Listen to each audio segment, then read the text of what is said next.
Assalamualaikum warahmatullahi wabarakatuh. Bismillahirrahmanirrahim.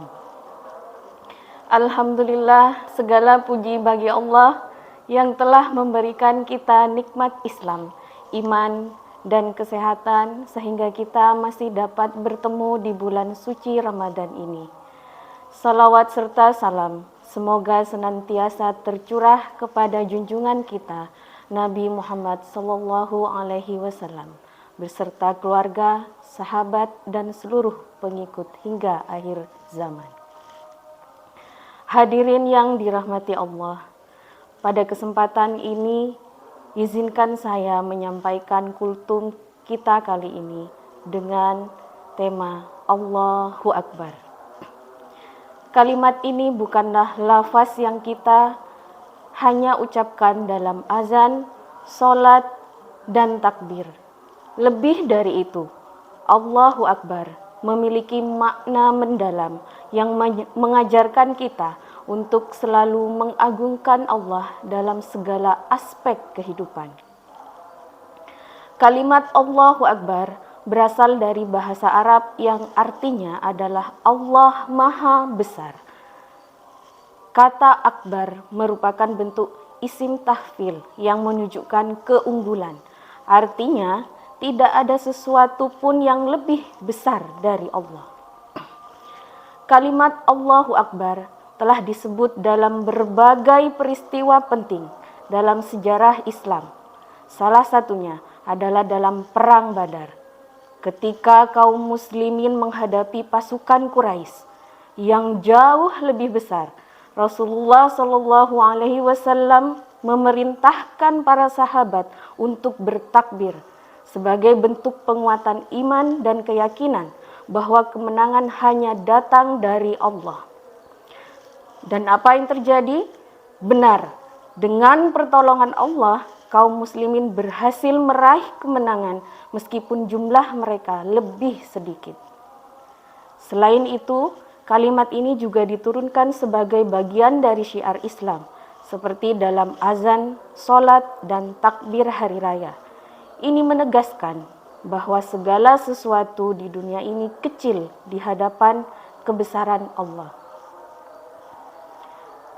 Hadirin sekalian, membaca Allahu Akbar bukan hanya sebatas kalimat zikir, tetapi memiliki banyak keutamaan.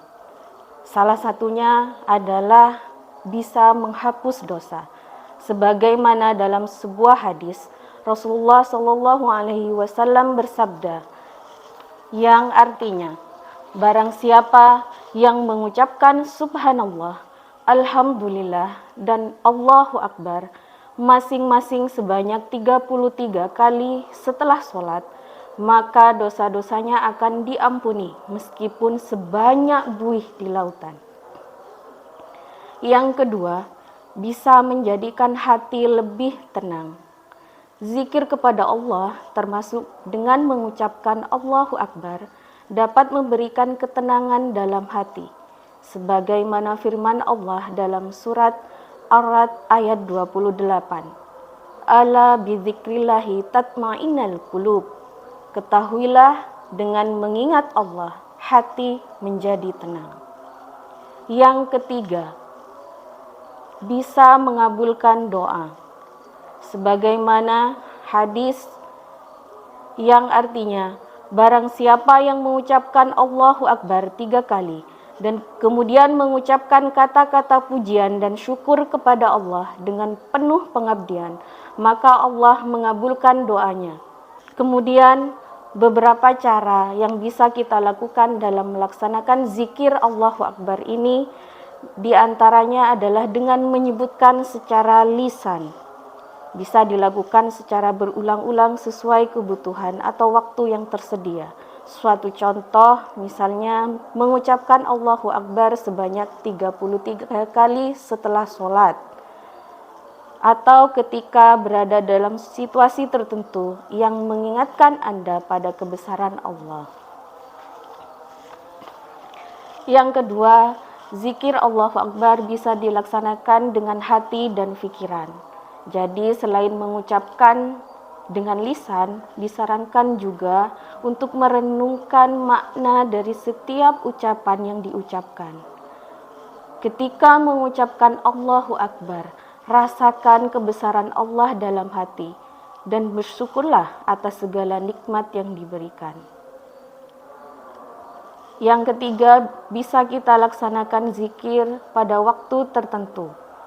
Anda dapat melaksanakan zikir ini kapan saja, baik itu setelah sholat fardu, saat berzikir sepanjang hari, atau di waktu-waktu tertentu. Pada kesempatan ini, izinkan saya menyampaikan sebuah kisah nyata tentang keajaiban Allahu Akbar. Dikisahkan ada sebuah kisah tentang seorang pria yang selamat dari bencana gempa karena kebiasaan berzikir dengan kalimah Allahu Akbar. Suatu hari, di sebuah kota yang dilanda gempa hebat, seorang pria terjebak di bawah reruntuhan. Di tengah kegelapan dan kesakitan, ia terus berzikir Allahu Akbar, Allahu Akbar tanpa henti. Hatinya tetap tenang karena yakin bahwa Allah Maha Besar dan akan menolongnya. Berjam-jam ia bertahan hingga akhirnya tim penyelamat mendengar suaranya dan berhasil mengeluarkan dari reruntuhan dengan selamat. Kisah ini mengajarkan kita bahwa mengagungkan Allah dalam keadaan apapun akan membawa ketenangan dan pertolongan darinya. Hadirin sekalian, marilah kita jadikan kalimah Allahu Akbar bukan sekedar ucapan, tetapi juga keyakinan yang mendalam dalam hati. Dengan begitu, kita akan semakin kuat dalam menghadapi cobaan, semakin ikhlas dalam beribadah, dan semakin bersyukur dalam menjalani kehidupan. Semoga Ramadan ini menjadi momentum bagi kita untuk semakin mendekatkan diri kepada Allah, mengagungkannya dalam setiap langkah kehidupan dan meraih keberkahan serta ampunannya. Demikian dari saya. Wassalamualaikum warahmatullahi wabarakatuh.